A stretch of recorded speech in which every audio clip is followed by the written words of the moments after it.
हनुमान जी के बारे में तो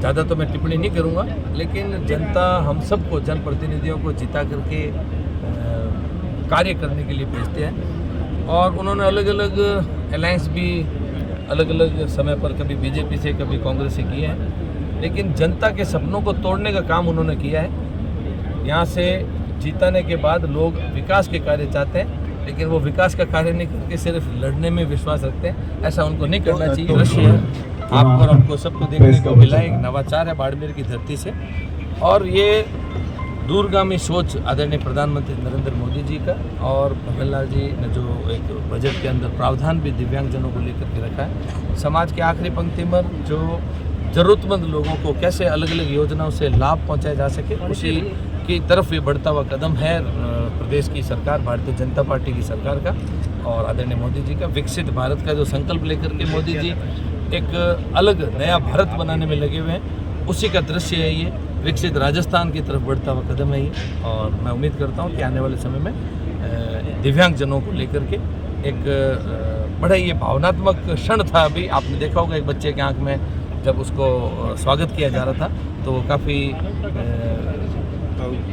मतलब भावनात्मक होकर के लगभग अपने आंसुओं को बड़े मुश्किल से रोक पाया।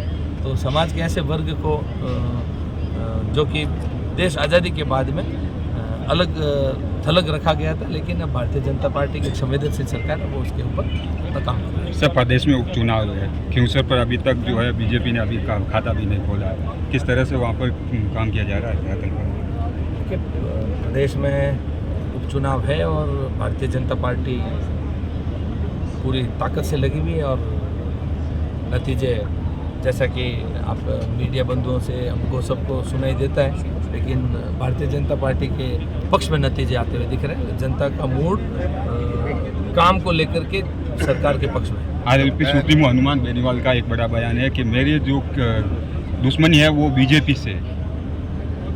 देखिए, हनुमान जी के बारे में तो ज़्यादा तो मैं टिप्पणी नहीं करूँगा, लेकिन जनता हम सबको, जनप्रतिनिधियों को जिता करके कार्य करने के लिए भेजते हैं और उन्होंने अलग अलग अलायंस भी अलग अलग समय पर कभी बीजेपी से कभी कांग्रेस से किए हैं, लेकिन जनता के सपनों को तोड़ने का काम उन्होंने किया है। यहाँ से जीताने के बाद लोग विकास के कार्य चाहते हैं, लेकिन वो विकास का कार्य नहीं करके सिर्फ लड़ने में विश्वास रखते हैं। ऐसा उनको नहीं करना चाहिए। तो क्या रेवंत राम डागा खिंवसर में बीजेपी को जनता के काम करने चाहिए। हनुमान जी को मैं सुझाव देना रेवंत चाहता राम हूं। डागा जो बीजेपी का वनवास खत्म करेंगे खिंवसर से। देखिए, ये रेवंत राम डांगा और हम बीजेपी का वनवास खत्म नहीं करेंगे, ये वहाँ की खिंवसर की जनता वनवास खत्म